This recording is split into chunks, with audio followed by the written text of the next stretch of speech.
नमस्कार दोस्तों, स्वागत है आपका all in one it's for you YouTube channel में। दोस्तों, आज हम इस कड़ी में दूसरा वीडियो बनाने जा रहे हैं। पहले वीडियो को आप लोगों ने बहुत पसंद किया, बहुत लाइक किया और काफ़ी बार उस वीडियो को आपने देखा भी। तो आइए उस कड़ी में अपन दूसरा वीडियो शुरू करते हैं। पहले वीडियो में अपने क्या क्या पढ़ लिया था, क्या क्या किस बारे में अपने चर्चा कर ली थी, उस पर एक बार जल्दी से ध्यान दे लेते हैं ताकि आपका भी रिवीजन हो जाए। अलंकार, काव्य शास्त्र की इस कड़ी में अपने अलंकार प्रारंभ किए थे। तो अलंकार में अपने पढ़ा था अलम धन कार। अलम का अर्थ विभूषित, कार का अर्थ करने वाला। अलंकार शब्द का अर्थ जो अपने देखा था वो आभूषण भूषित करने वाला या शोभा बढ़ाने वाला।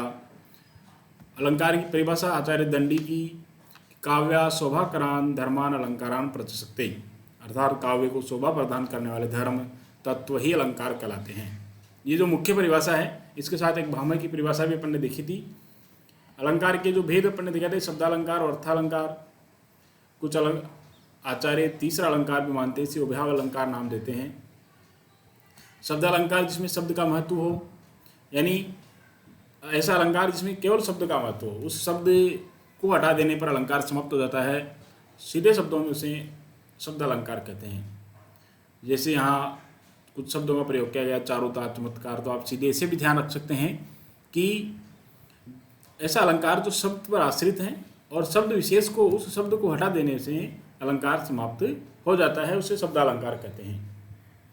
इसी प्रकार अर्थालंकार में भी ये आप ध्यान, सीधी जो परिभाषा है, सरल परिभाषा है, वो इस प्रकार हो सकती है कि अलंकार किसी शब्द विशेष में न होकर पूरे वाक्य के पद के पूरे अर्थ में होता है और किसी शब्द को हटा देने पर अलंकार पर कोई प्रभाव नहीं पड़ता है। और इसी को यहाँ मैंने शब्दालंकार और अर्थालंकार में आपको समझाया भी है कि अर्थालंकार में वाक्य के शब्दों को बदलकर पर्याय शब्द रख देने से अलंकार नष्ट नहीं होता है। शब्दालंकार में वाक्य के शब्दों को बदलकर पर्याय शब्द रख देने से अर्थ न बदलने पर भी अलंकार नष्ट नहीं हो जाता। या इसको इस प्रकार भी कह सकते हैं कि शब्दालंकार में शब्द हटा देने से अलंकार समाप्त हो जाता है और अर्थालंकार में शब्द हटा देने से भी अलंकार समाप्त नहीं होता। फिर प्रमुख अलंकारों का विवेचन किया था, उनमें यमक अलंकार अपन ने पढ़ा था कि एक शब्द दो या दो से अधिक बार आए तथा प्रत्येक बार हर बार उसका अर्थ भिन्न हो, वहाँ यमक अलंकार होता है। जो प्रसिद्ध जो उदाहरण है वो यह है कि कनक कनकते सौगुनी मादकता अधिकाय वा खाए बोराई जग या पाए बोराई। कनक शब्द जो दो बार आया है, एक जगह इसका अर्थ धतूरा, दूसरी बार इसका अर्थ स्वर्ण। इसी प्रकार दो तीन उदाहरण और अपन ने देखे थे। उसके बाद अब आज इस वीडियो में अपन शुरू करते हैं। आज जो अपनी चर्चा का विषय रहेंगे वो रहेंगे श्लेष अलंकार। तो आपको एक बात मैं बता देना चाहता हूँ कि ये अलंकार 11वीं में भी हैं और 12वीं में भी हैं। पर इतना है कि 11वीं में हिंदी साहित्य में है और 12वीं में अनिवार्य हिंदी में ये अलंकार हैं। अतः 11वीं और 12वीं क्लास के विद्यार्थियों के लिए ये उपयोगी हैं। साथ ही जो यदि कोई प्रतियोगी परीक्षाओं की तैयारी कर रहा हो, सेकंड ग्रेड की तैयारी कर रहा हो या फर्स्ट ग्रेड की तैयारी कर रहा हो, उसके लिए भी ये बहुत उपयोगी हैं। अतः अपने जो भी साथी हैं उनसे इस बात को बताएं और उन्हें ये वीडियो देखने के लिए प्रेरित करें। ऐसा नहीं समझें कि मैं देख लूँ बस इतना ही बहुत है। अपने सभी साथियों को दिखाएं, उनको बताएं कि इस प्रकार वीडियो आ रहे हैं और निरंतर अध्ययन जारी है, तो इस पर आप जरूर ध्यान दें। श्लेष अलंकार देखिए, सबसे पहले श्लेष शब्द का अर्थ। श्लेष का अर्थ चिपकना। जहाँ एक शब्द से प्रसंगवश अनेक अर्थ निकलते हों, अर्थात प्रसंगानुसार अनेक अर्थ चिपके हुए हों, उसे श्लेष अलंकार कहते हैं। सीधी भाषा में इसको इस प्रकार कह सकते हैं कि जहाँ एक शब्द के अनेक अर्थ निकलते हों, उसे श्लेष अलंकार कहते हैं। देखिए, एक अपनी जो सरल परिभाषा है वो अलग होती है और जो साहित्यिक परिभाषा है वो अलग होती है। और मेरा तो सुझाव ये है कि आप परीक्षा में हमेशा साहित्यिक परिभाषा ही लिखें। तो साहित्यिक परिभाषा ये है कि जहाँ एक शब्द से प्रसंगवश अनेक अर्थ निकलते हों, अर्थात प्रसंगानुसार अनेक अर्थ चिपके हुए हों, उसे श्लेष अलंकार कहते हैं। सीधे शब्दों में इसकी परिभाषा इस प्रकार ले सकते हैं कि जब एक शब्द से अनेक अर्थ निकलते हों, उसे श्लेष अलंकार कहते हैं। पर जितना प्रभाव साहित्यिक परिभाषा डालती है उतना प्रभाव सरल परिभाषा नहीं डालती है। तो इसी बात का आप विशेष ध्यान रखें कि साहित्यिक परिभाषाओं का, साहित्यिक शब्दावली का प्रयोग अधिक करें। तो आइए उदाहरण से इसको और समझते हैं कि देखिए यहाँ उदाहरण है, रहीमन पानी राखिए बिन पानी सब सून, पानी गए न उबरे मोती मानस चून। ये रहीमदास जी का प्रसिद्ध दोहा है। इसमें जो पानी शब्द है, देखिए इसको थोड़ा मैं समझाने की कोशिश भी की कि पानी शब्द है, इसके 3 अर्थ है। चमक, फिर इससे जो लाइन जा रही है मोती की तरफ, यानी कि पानी का जब अर्थ अपन मोती के लिए ग्रहण करेंगे, मोती के संदर्भ में इस दोहे को पढ़ेंगे तो पानी का अर्थ होगा चमक। यदि मानस के संदर्भ में इस दोहे को पढ़ेंगे तो इसका अर्थ होगा इज्जत। मानस यानी मनुष्य, मनुष्य के अर्थ में इस दोहे को पढ़ेंगे, इसका अर्थ होगा इज्जत। चून यानी आटा, आटे के संदर्भ में इस दोहे को पढ़ेंगे तो पानी का अर्थ होगा पानी। अब देखिए एक बार तीनों के संदर्भ में इसको पढ़ के आपको बता रहा हूँ, ध्यान से सुनना है कि ये 3 शब्द हैं, मोती, मानस और चून। तो दोनों शब्दों को एक बार मानस और चून को अपन छोड़ देते हैं। इस समझिए कि दोहा यहाँ मोती तक ही है कि तो रहीमदास जी कह रहे हैं कि पानी राखे यानी चमक रखनी चाहिए, बिन पानी सब सुन, बिना चमक के सब कुछ सुना है। पानी गए न उबरे, चमक ले जाने पर जो मोती है वो किसी को भी अच्छा नहीं लगता। देखिए इसको यहाँ तक ही पढ़ना है, मोती तक कि तो मोती के लिए जब इसको पढ़ेंगे तो पानी का जो अर्थ वो होगा चमक। ये रहीमदास जी कहते हैं, मोती से कह रहे हैं कि चमक रखनी चाहिए। यदि चमक आप में चमक नहीं रहेगी तो चमक चली जाएगी। चमक पानी गए न उबरे, तो पानी को भूल कर एक बार इसको चमक पढ़िए, चमक गए न उबरे कि चमक चले जाने पर जो मोती है वो किसी को भी अच्छा नहीं लगता। अब इसको मोती को भी छोड़ देते हैं, मनुष्य के संदर्भ में इसको पढ़ते हैं कि रहीमन। अब देखिए मनुष्य की रहीमदास जी कह रहे कि हे मनुष्य पानी रखिए, इज्जत रखिए। अब यहाँ पानी का अर्थ क्या हो गया? इज्जत। मोती के लिए था चमक, मनुष्य के लिए हो गया इज्जत कि हे मनुष्य इज्जत रखिए, बिन पानी बिना इज्जत के सब कुछ सूना है। पानी गए न उबरे, इज्जत चले जाने पर मनुष्य के पास कुछ भी शेष नहीं रह जाता। अब इसी को मोती और मानस को छोड़ते हुए चून के संदर्भ में, आटे के संदर्भ में पढ़ेंगे तो रहीमदास जी कह रहे हैं कि पानी रखना चाहिए, जल रखना चाहिए, बिना जल के सब कुछ सूना है। यदि आटे के लिए जल नहीं हो तो आटा किसी काम का नहीं है। तो एक बार मैं शॉर्ट में आपको समझा दे रहा हूँ कि पानी शब्द यदि मोती के लिए लेंगे तो इसका अर्थ होगा चमक, पानी को यदि मानस यानी मनुष्य के संदर्भ में लेंगे तो इसका अर्थ होगा इज्जत, और पानी को यदि आटे के संदर्भ में लेंगे तो इसका अर्थ होगा पानी, जल। यानी एक शब्द के, शब्द एक पानी, एक शब्द के 3 अर्थ निकल रहे हैं। पानी शब्द के 3 अर्थ निकल रहे हैं, और 3 अर्थ किस लिए निकल रहे हैं? जब अपन इधर से शब्दों को बदल दे रहे हैं। चलिए दूसरा एक और उदाहरण इसका देखते हैं। नर की अरु नल नीर की गति एके कर जोए, जे तो नीचो हवे चले ते तो ऊंचो होए। इसका अर्थ है, देखिए इसमें भी जो नर शब्द है, एक नर अर्थ है मनुष्य, और अरु यानी और, नल नीर, नल का पानी की जो गति है, का जो कार्य है, एक एक कर जो एक समान होता है। मनुष्य का और नल के पानी का जो कार्य है वो एक समान होता है। कैसे? देखिए अब इस नीचे जो लाइन है इसको अपन नर और नल नीर, नल का जो पानी है उसके संदर्भ में पढ़ेंगे। तो पहले जो नीचे वाली लाइन है उसको नर के संदर्भ में पढ़ते हैं, नर के संदर्भ में, कि जब नर यानी जो मनुष्य जितना नीचा होता चलता है, यहाँ जो नीचा शब्द है ये मनुष्य के लिए, इस नीचे शब्द का अर्थ है विनम्र। ये जो नीचो शब्द है मनुष्य के संदर्भ में इसका अर्थ है विनम्र, कि मनुष्य जितना विनम्र होता चलेगा ते तो ऊंचो होई, वो उतना ही ऊंचा होगा। यानी उस ऊंचा क्या, मनुष्य के लिए यहाँ ऊंचे शब्द का अर्थ सम्मान, तो उसका जो सम्मान है उतना ही अधिक बढ़ेगा। फिर से देखिए केवल नर को पढ़ेंगे कि नर जितना नीचा होता चला जाएगा, नीचे का अर्थ है विनम्र, नर यानी मनुष्य जितना विनम्र होता चला जाएगा ते तो ऊंचो, वो उतना ही अधिक ऊंचा होगा, यानी उसका सम्मान उतना ही अधिक बढ़ेगा।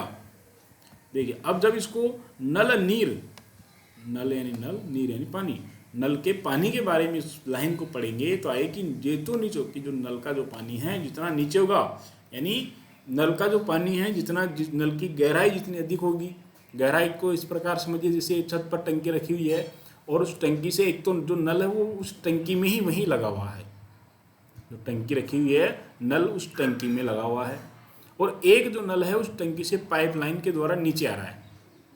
तो अब बताइए कि जो नल उस टंकी में लगा हुआ है उसकी गति ज़्यादा होगी या जो पाइप के द्वारा जो नल नीचे आ रहा है उसकी गति ज़्यादा होगी? स्वाभाविक है कि जो नल पाइप के द्वारा जो नीचे आ रहा है उसकी गति अधिक होगी। तो कह रहे हैं कि जो नल है वो जितना नीचा होगा ते तो ऊंचा हुई उसकी जो गति है उतनी ही अधिक होगी।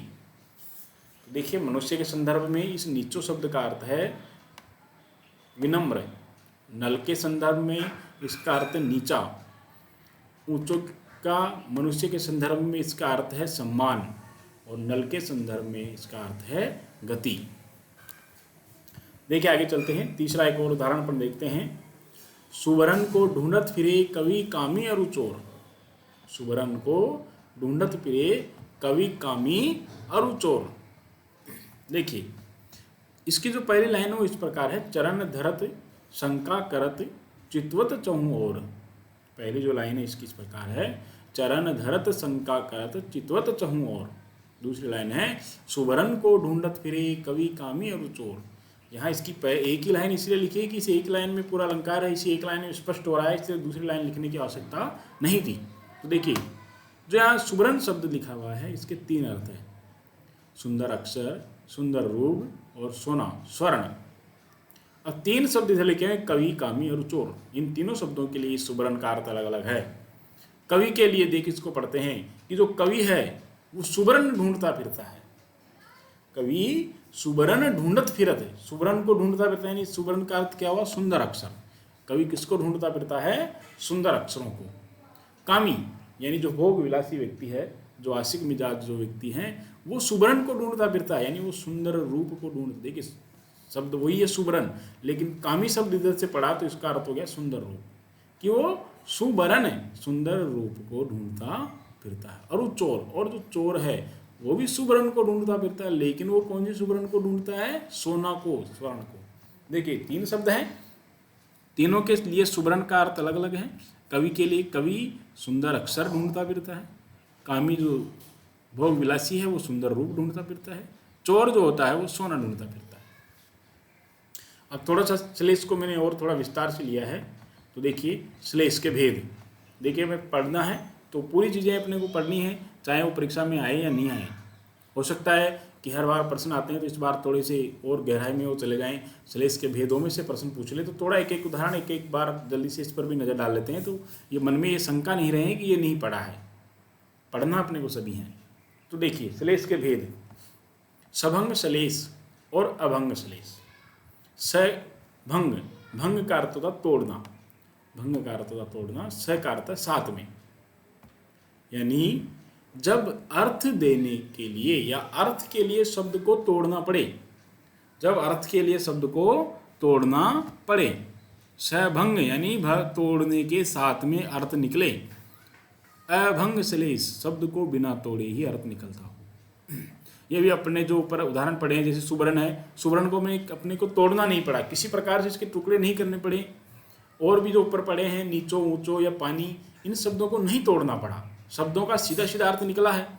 इसलिए ये सब अभंग श्लेष के उदाहरण हैं। जो अपन ने ऊपर पढ़े हैं ये सब किसके उदाहरण हैं? अभंग श्लेष के। तो देखिए अभंग श्लेष का एक और उदाहरण यहाँ मैंने लिखा है तुम लोगों के लिए। अभंग श्लेष, नव जीवन दो घनश्याम में। अब देखिए ये इस लाइन दो संदर्भ में कही जा सकती है, लाइन एक ही है, दो इसके अर्थ निकाले जा सकते हैं। कैसे? देखिए नव जीवन दो घनश्याम में, कि कोई काले बादलों से कह रहा है कि हे काले बादल हमें न जीवन दो। जीवन का अर्थ क्या है? पानी। भाई बादलों से जीवन किस प्रकार मिलेगा? पानी के रूप में। तो कोई बादलों से प्रार्थना कर रहे हैं हे कि हे घनश्याम यानी काले बादल हमें जीवन दो, यानी हमें पानी दो। एक अर्थ इसका ये हो गया। दूसरा अर्थ इसका ये निकल सकता है कि घनश्याम यानी श्री कृष्ण को भी घनश्याम कहते हैं, श्री कृष्ण को भी घनश्याम कहते हैं। और जीवन यानी जीना, जिंदगी। कि हे श्री कृष्ण हमें नया जीवन दो, कि हे श्री कृष्ण हमें नया जीवन दो।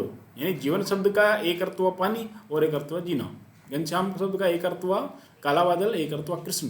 लेकिन हमारे यहाँ जो विचार का जो विषय था यह था कि अपने जीवन शब्द को नहीं तोड़ना पड़ा, घनश्याम शब्द को भी नहीं तोड़ना पड़ा। ऐसा कैसा घनश्याम है, ऐसा कैसा अर्थ निकल रहा है।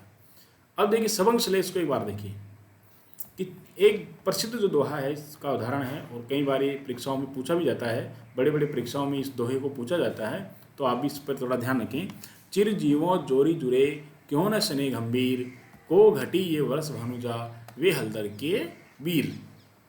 पहले तो इसका अर्थ समझिए। इसका अर्थ क्या है कि चिर जीवों जोरी, कि चिर यानी लंबे समय तक, जीवे यानी जीवित रहना, जोरी यानी जोड़ी, कि यह जोड़ी लंबे समय तक जीवित रहें।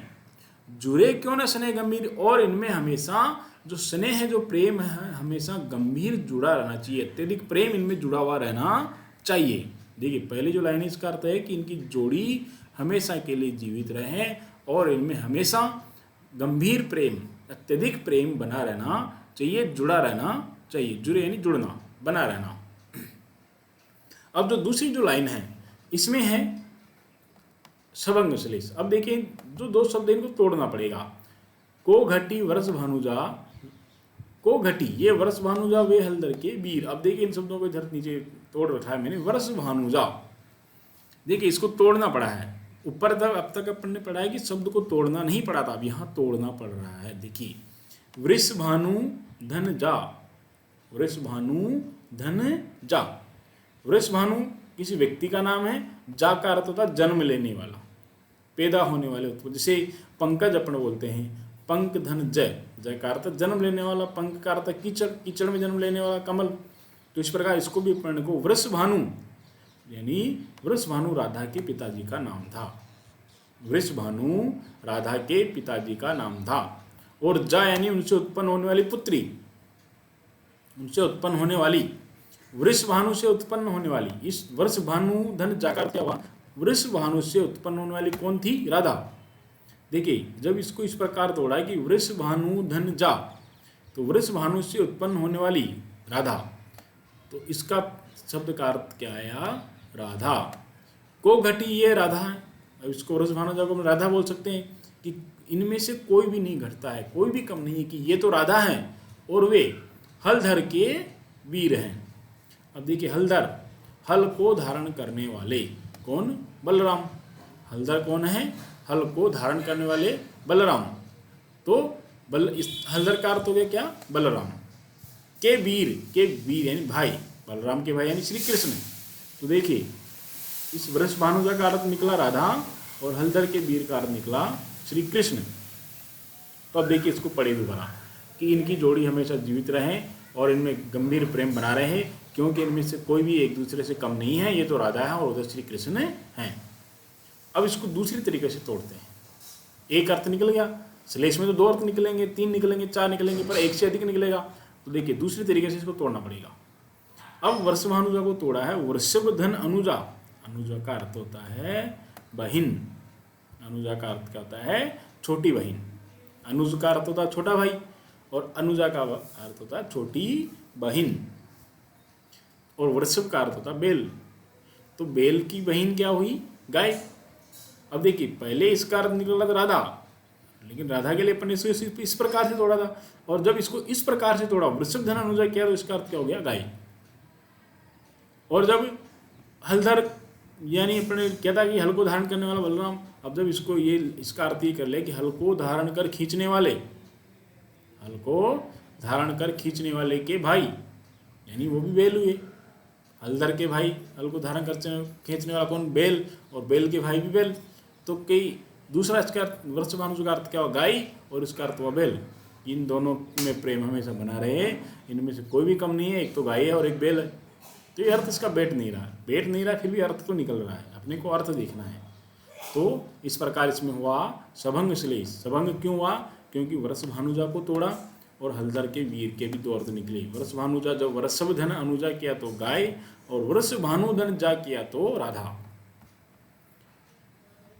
यदि आपको एक बार में समझ में नहीं आ रहा तो इसको बार बार देखिए आराम से, बहुत आसानी से ये समझने आने वाली चीज़ है। बहुत आराम से मैं आपको बता रहा हूँ, धीरे धीरे बता रहा हूँ, इसी कोई जल्दबाजी नहीं है, थोड़ा आपको भी आराम से इसको समझना होगा। थोड़ा अपना वीडियो आज थोड़ा लंबा चलेगा, तो 3 अलंकारों की बात अपन करने वाले हैं। और यदि समझ में नहीं आ रहा तो आप इस प्रकार ऐसा भी नहीं सोचे कि नहीं आ रहा है, आराम से आ जाएगा। इस वीडियो में नहीं आ रहा तो अगला वीडियो जब अपन आगे बनाएंगे तो एक बार फिर से शुरू से इसको वापस रिवाइज करेंगे तो आसानी से समझ में आ जाएगा। देखिए 16 नंबर की चीज़ें हैं ये, 16 नंबर की तुम्हारी किताबों में आने वाली है, कोर्स परीक्षा में आने वाली है, इसलिए हल्के में इसको बिल्कुल नहीं लें। एक बार में समझ में नहीं आ रहा तो वीडियो 2 बार देखें, 3 बार देखें, 4 बार देखें, देखते रहें। वीडियो आपके सामने है, आप जितनी बार आए, जितने बार में आपको समझ में आए देख सकते हैं। पर जब भी देखें वीडियो पूरा देखें, आधा अधूरा वीडियो देख के आप छोड़ दोगे तो फिर चीज़ें समझ में नहीं आएगी। तीसरा जो अलंकार है पुनरुक्ति प्रकाश, थोड़ा सा इसको जल्दी में पढ़ेंगे क्योंकि ज़्यादा इसका महत्व नहीं है और हो सकता है तुम्हारे कोर्स में हो या नहीं हो 11वीं में जरूर है। जब शब्द की आवर्ती हो, अर्थात एक शब्द 2 या 2 से अधिक बार आए तथा प्रत्येक बार अर्थ समान हो। अब देखिए इसी प्रकार की परिभाषा अपन ने यमक की दी थी। यमक, पुनरुक्ति और श्लेष तीनों को भी एक बार शॉर्ट में मैं तुम्हें बताने वाला हूँ। पहले इसको समझिए कि जब शब्द की आवर्ती हो यानी बार बार आए, अर्थात एक शब्द 2 या 2 से अधिक बार आए तथा प्रत्येक बार अर्थ समान हो, वहाँ पुनरुक्ति प्रकाश अलंकार होता है।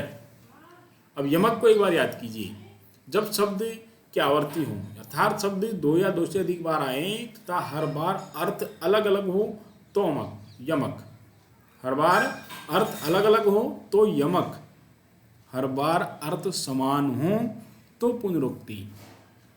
फिर से सुनिए, एक शब्द 2 या 2 से अधिक बार आए, एक शब्द 2 या 2 से अधिक बार आए तथा हर बार अर्थ अलग अलग हो तो यमक अलंकार। जब एक शब्द 2 या 2 से अधिक बार आए, हर बार अर्थ समान हो तो पुनरुक्ति। इसका ध्यान दीजिए, हर बार अर्थ अलग हो तो यमक, अर्थ एक समान हो तो पुनरुक्ति। और श्लेष को भी इस बार इसमें थोड़ा सा मिला रहा हूँ मैं कि देखिए यमक और पुनरुक्ति में क्या हो रहा है कि एक शब्द 2 या 2 से अधिक बार आ रहा है, पुनरुक्ति में क्या होगा, एक शब्द ही आएगा, शब्द एक ही आएगा लेकिन उसके अर्थ अनेक होंगे। अब एक बात 3 लाइनों में तीनों को मैं बता रहा हूँ। यमक, जब कोई शब्द 2 या 2 से अधिक बार आए तो हर बार उसका अर्थ अलग हो, यमक। जब कोई शब्द 2 या 2 से अधिक बार आए तथा हर बार उसका अर्थ समान हो, पुनरुक्ति।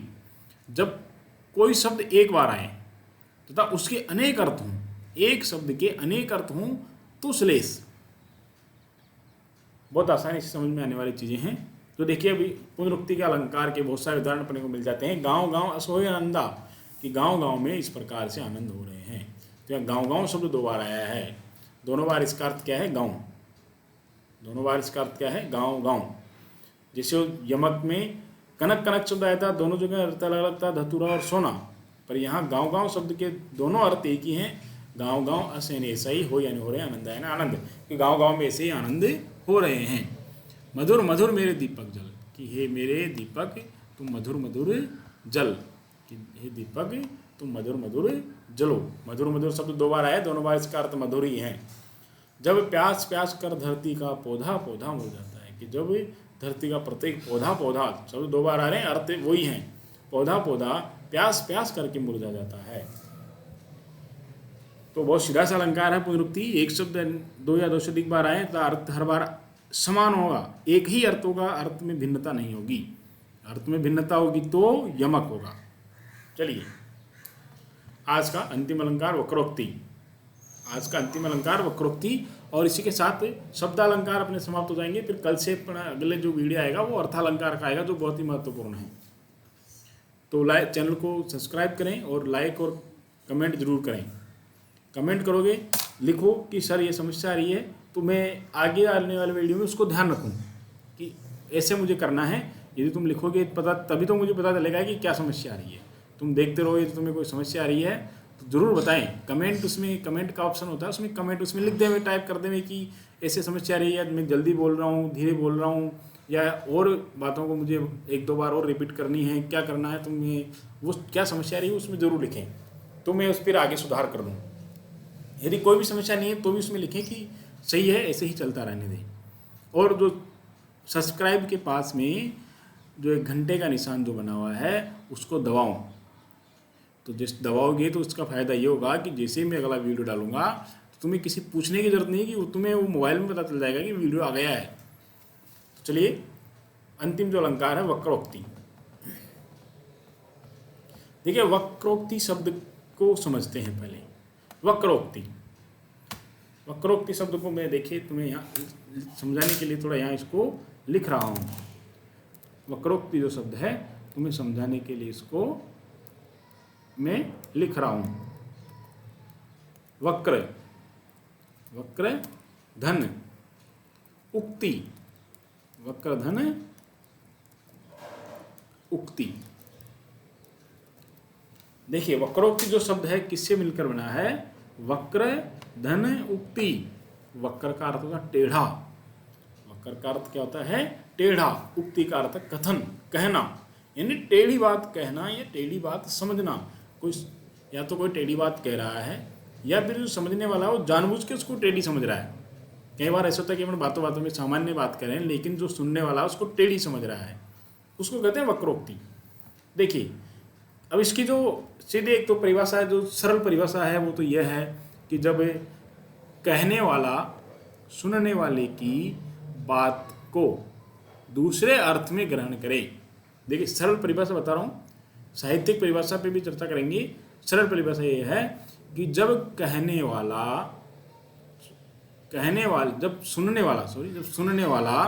कहने वाले की बात को दूसरे अर्थ में ग्रहण करें या जानबूझकर उसका दूसरा अर्थ निकाले तो वहां होता है वक्रोक्ति अलंकार।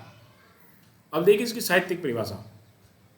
जहां शब्द में श्लेष के कारण या काकू अथवा स्वर भेद के कारण सुनने वाला व्यक्ति कहने वाले के शब्द का दूसरा अर्थ कल्पित कर ले वहां वक्रोक्ति अलंकार होता है। ये साहित्यिक परिभाषा है और साहित्य में साहित्यिक परिभाषा ही महत्व रखती है। जहां शब्द में श्लेष के कारण, अब देखिए श्लेष क्या होता है अपने पढ़ के आए हैं। श्लेष क्या होगा कि शब्द एक होगा उसका अर्थ अनेक होगा। कहने वाला जो शब्द प्रयोग कर रहा है वो उसका दूसरे अर्थ के लिए उसको ले रहा है, सुनने वाला उसका दूसरा अर्थ ले रहा है। श्लेष में ये तो था कि शब्द एक हैं अर्थ अनेक हैं। जैसे मान लो कहने वाले ने कहा सुवर्ण, अब कहने वाले का अर्थ था सोना, कहने वाले का अर्थ क्या था? सोना, स्वर्ण, और सुनने वाला उसको क्या सुन रहा है? सुवर्ण को किस अर्थ में ले रहा है? सुंदर वर्ण, सुंदर रूप। वो समझ रहा है कि ये मुझे सुंदर रूप के लिए कह रहा है। किसी ने कहा कि सुवर्ण, कहने वाला क्या कहना चाहता था कि सोना है, सोना स्वर्ण है, और सुनने वाला उसको क्या कह रहा है कि मुझे सुंदर रूप के लिए कह रहा है।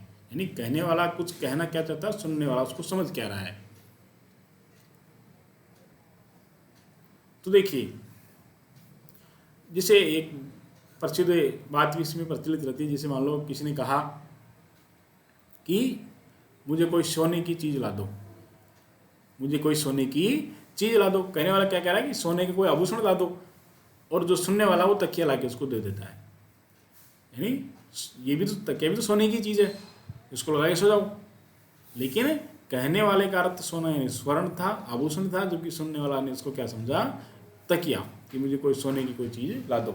तो और काकू, काकू तो स्वर भेद, काकू तो स्वर भेद का अर्थ होता है कि या तो उसने कहने वाले की बात को ध्यान से सुना नहीं है, कि कहने वाले ने बात कह दी लेकिन सुनने वाले ने ध्यान से नहीं सुनी, लेकिन उसके जो कुछ शब्द उसने सुने।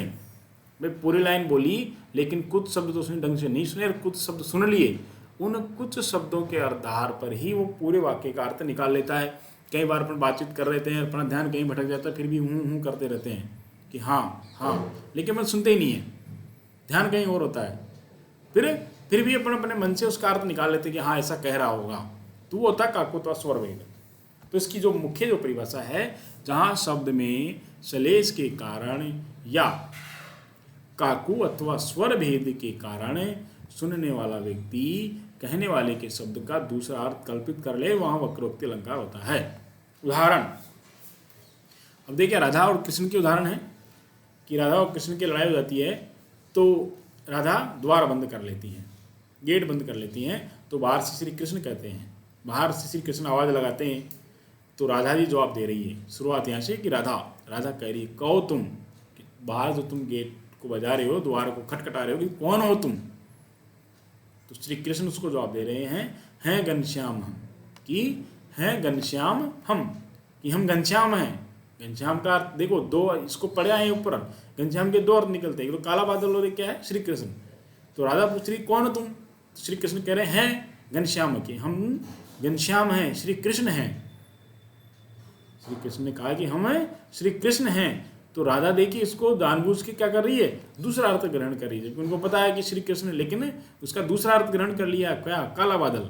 और काला बादल समझ कर वो कह रही हैं तो बरसों कित जाए, कि कहीं पे जाके बरसो ना, फिर यहाँ क्या कर रही हो, कि यदि तुम घनश्याम हो तो कहीं जाकर बरसो, तो बरसों कित जाए, तो कहीं पर जाकर तुम बरसो। यानी कहने वाले तो कहने का अर्थ क्या था कि मैं श्री कृष्ण हूँ, जबकि सुनने वाले ने क्या लिया, इसका अर्थ काला बादल, तो काले बादल हो तो कहीं पे जाकर बरसो, यानी जानबूझ के दूसरा अर्थ ग्रहण कर लिया है। इसी प्रकार दूसरा उदाहरण है, हरि अंबर देव हमें कर्मे, कि हे हरि अंबर देव हमें कर्मे, गइये किन जो कर्म में न भावे। तो ये जो प्रसंग है ये गोपियों के और श्री कृष्ण का है। ये जो दोहा है ये गोपियों और श्री कृष्ण से संबंधित है। गोपियाँ श्री कृष्ण को कह रही कि हे हरि, कि हे हरि अंबर देव हमें, अंबर का अर्थ होता है वस्त्र, अंबर का अर्थ क्या होता है, वस्त्र भी होता है और आसमान भी होता है। अंबर का अर्थ वस्त्र भी होता है और आसमान भी होता है। तो गोपियाँ कह रही कि अंबर यानी वस्त्र, गोपियों को कहने का मतलब क्या था कि वस्त्र देव यानी दो हमें, यानी हमें कर यानी हाथ में, कि हे श्री कृष्ण हमें हाथ में वस्त्र लाकर दो। गोपियाँ यही कहना चाह रही है, जबकि श्री कृष्ण इसको किस अर्थ में ले रहे हैं। श्री कृष्ण ने इस अंबर को क्या समझा, आसमान, गगन, नभ। तो कह श्री कृष्ण को जवाब दे रहे कि गोपियाँ कह रही कि हमें हाथ में वस्त्र लाकर दो। ये प्रसंग तब का है कि जब गोपियाँ स्नान करते और श्री कृष्ण उनके वस्त्र ले लेते हैं। जब श्री कृष्ण उनके वस्त्र ले लेते हैं तो गोपियाँ उनसे वापस वस्त्र मांग रही कि हे श्री कृष्ण हमारे जो वस्त्र है हमें हाथ में दे दो। अब श्री कृष्ण जानबूझ के उनको छेड़ने के लिए कह रहे हैं, अंबर को क्या मान रहे हैं वो, आसमान, कि गइये किन जो कर मैंने, गइये गहना का अर्थ है पकड़ना, किन यानी कैसे, जो यानी जो, कर यानी हाथ में, नभ यानी नभ, आसमान, आव यानी आता है, कि जब तुम्हारे हाथ में यदि मैं आसमान ला के दे दूंगा तो तुम उसको पकड़ोगे कैसे। गोपियाँ तो कह रही कि हमारे वस्त्र दो, लेकिन श्री कृष्ण अंबर को क्या समझ रहे हैं, आसमान, कि जब मैं तुम्हारे हाथ में लाकर आसमान दे दूंगा तो उसको कैसे पकड़ोगे। यानी कहने वाले क्या कहना चाह रहा है, सुनने वाले ने उसका दूसरा अर्थ निकाल कर, जानबूझकर उसका दूसरा अर्थ निकाल कर वो कह रहे हैं। इसी प्रकार तीसरा एक और है, वही श्री कृष्ण बाहर द्वार पे खड़े हैं, राधा अंदर हैं, तो राधा अंदर से कह रही है कौन द्वार पर, ये द्वार पर कौन है। श्री कृष्ण कह रहे हैं हरि मैं राधे, कि हे राधे मैं हरि हूँ, कि मैं हरि हूँ, मैं श्री कृष्ण हूँ। हरि का अर्थ श्री कृष्ण भी होता है और हरि का अर्थ क्या होता है, बंदर भी होता है। कि राधा पूछ रही कौन है द्वार पर, श्री कृष्ण कह रहे हैं हरि मैं राधे, की राधे मैं हरि हूँ। तो राधा क्या कह रही है कि तुम हरि हो तो तुम्हारा यह क्या काम, यानी वानर। उन्होंने हरि को क्या समझा, हरि का अर्थ क्या ग्रहण किया, वानर, कि तुम यदि वानर हो तो तुम्हारा यहाँ पर क्या काम है। तो दोस्तों इस प्रकार आज हमारे 3 अलंकार समाप्त हुए हैं। उम्मीद है तुम्हें ये समझ में आए होंगे, और मेरी तो लोगों तुम्हें से यही गुजारिश है, यही अपील है कि इनको पूरा देखें, एक बार में समझ नहीं आए तो बार बार देखें, और इस प्रकार ये कड़ी निरंतर जारी रहेगी। लेकिन यदि तुम लोग इसको देखोगे तभी मैं आगे की वीडियो बनाऊंगा। पहले वीडियो को आप लोगों ने बहुत देखा और उसी को देखते हुए मुझे ये वीडियो बनाना पड़ा।